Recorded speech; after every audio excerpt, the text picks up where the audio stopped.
What's up, YouTube? This is Too Raw for TV.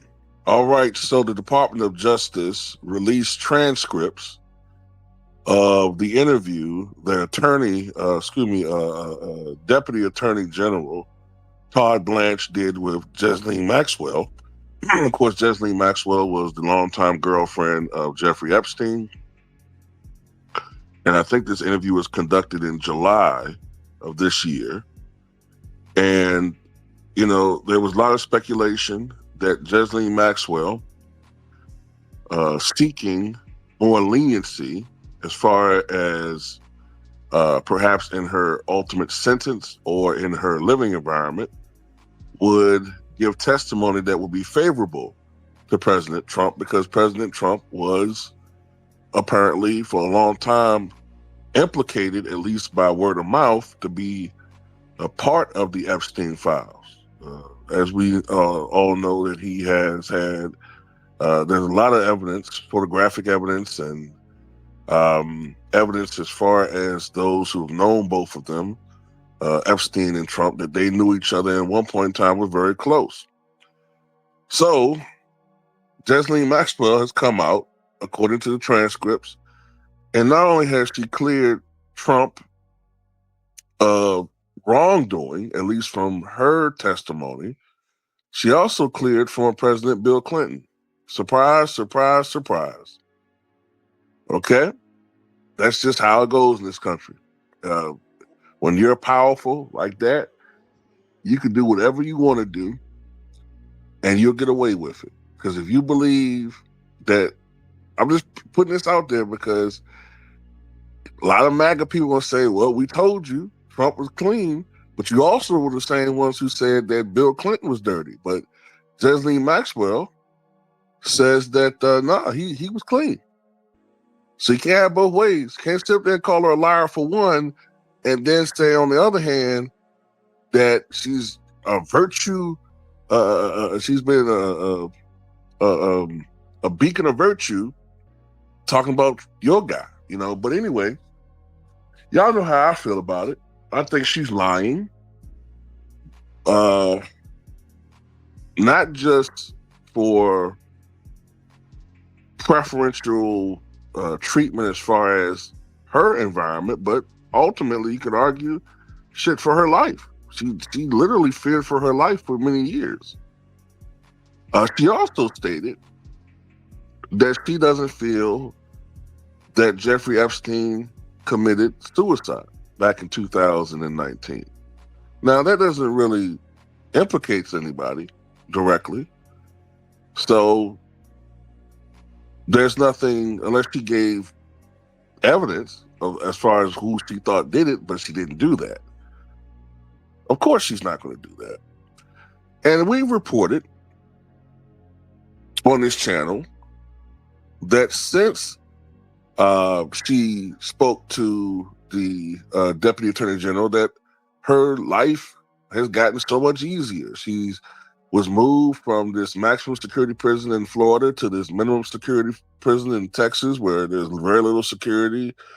She's free to roam around and talk to other people, other women who are kind of in her age range, sort of, who have, the prison she's in now is more or less the country club of prisons.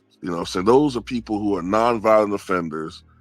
These are people who were multimillionaires and billionaires who are technically serving time, but it's real soft shit, man. It's almost like a summer camp where she's at. And mind you, this is a sex offender, ladies and gentlemen. This is a sex offender. She's not supposed to be at that prison. Somebody very high up, probably either the Deputy Attorney General or the Attorney General Pam Bondi herself, changed her rating, her designate, so she was eligible to be there.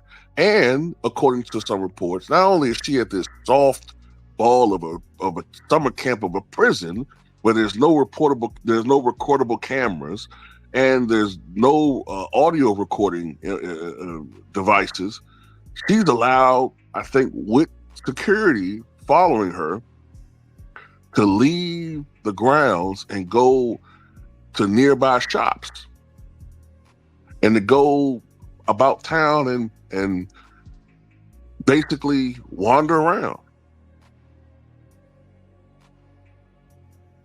So don't be surprised, ladies and gentlemen. Don't be surprised that if on Trump's next to last day or last day in office, he issues this woman a pardon. Don't be surprised.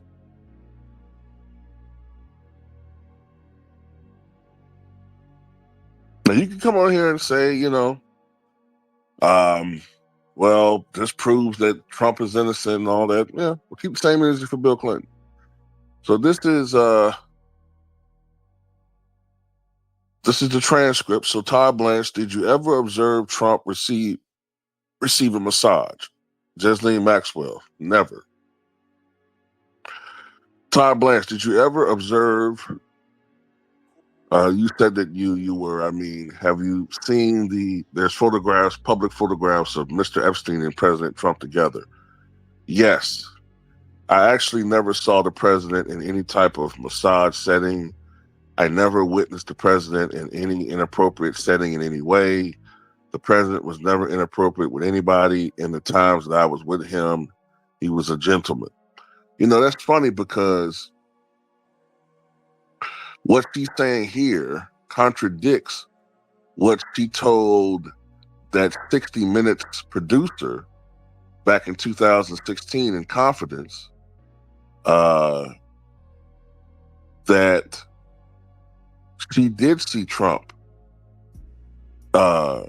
in situations where he was abusive to women around Epstein.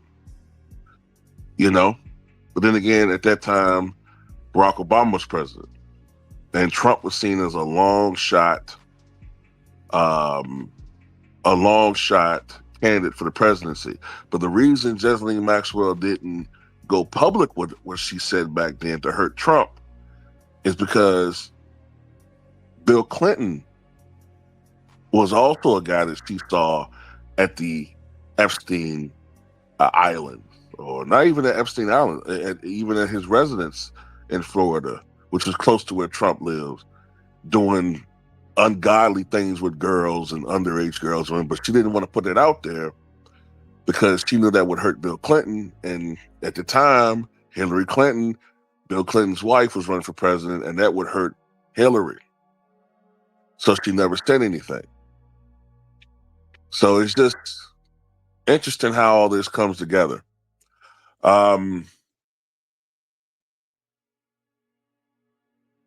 Like I said, I'm not really surprised by any of this. The people who truly run this world, I don't mean the country, the world. The world's most powerful people never face justice. Oh, you might see a third world dictator serve time, for his crimes. But those who really run this world, the people who are in power, they almost never serve real time. Almost never. When you think about it, the highest ranking official in American history to receive prison time was the former Speaker of the House, Dennis Hastert. Dennis Hastert did unspeakable things with underage boys. And even he was in a country club type prison. So that's just what this country does. This country's always been soft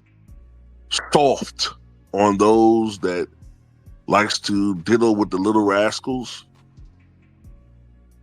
But this country's also, been unusually harsh on those who have been historically disenfranchised.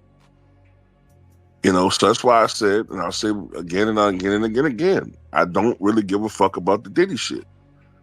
It's not that I condone what he did, but it's just that whenever you keep seeing certain people in our society get away with the worst types of deeds, because, you know, they're powerful and they have the power to ruin people's lives, if not end people's lives.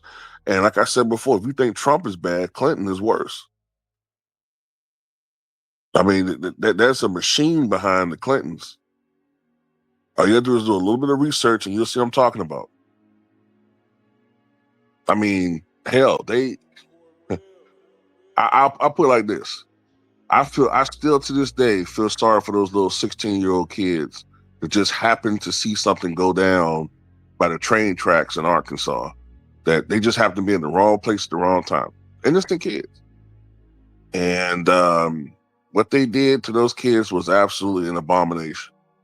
And that's just the pinpoint tip of the iceberg when it comes to the Clinton crime machine. But Trump, he ain't no angel either.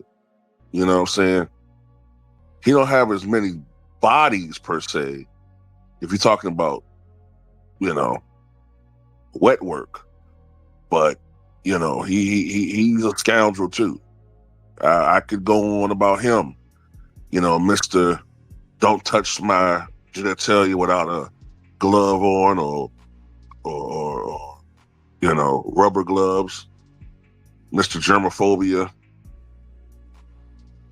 But talking to, you know, girls like they ain't shit, they're not human. I know the real deal about this guy. But anyway, that's what this country's about, ladies and gentlemen. There's going to be people that's going to comment in the comment section saying I'm suffering from Trump derangement syndrome. And I'll say you suffer from Trump dick suckers syndrome.